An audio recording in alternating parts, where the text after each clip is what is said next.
I really love balancing stones, mostly because I think it's such a great way to also balance myself and to create something beautiful at the same time.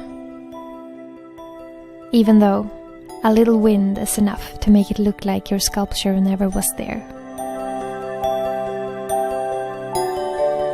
But in this moment, as I try to find a tiny, tiny little balance point, my thoughts are completely silent.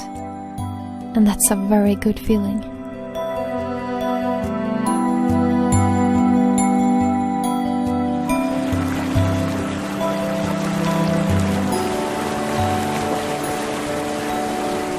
Sometimes it only takes a couple of minutes to make a balance, and sometimes an hour.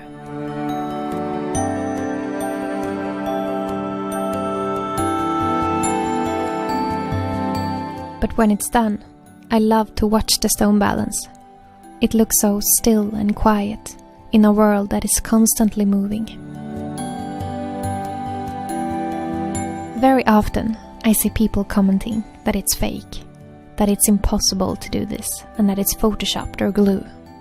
But I kinda get excited about those reactions, because it's a proof that there is so much more in this life than we could ever imagine.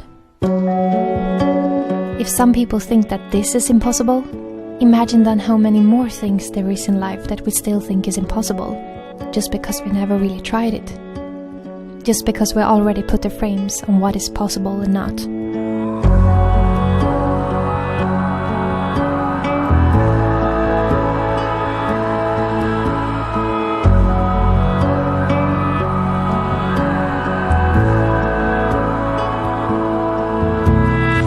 I also get a lot of questions about how to learn this, and my advice is, just go get out there, find some stones, play around and have fun.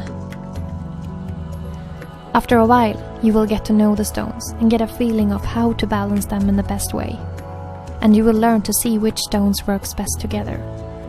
You might spend a lot of time trying to balance a stone that will never balance, but you learn something every time, and it's a wonderful way of spending time in nature.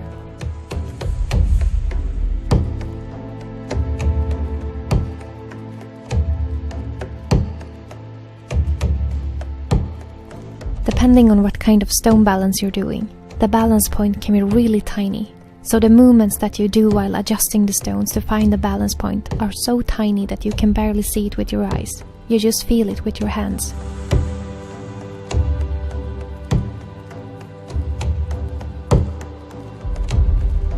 And when you finally find that tiny balance point, the gravity will be there for you to hold your stones together.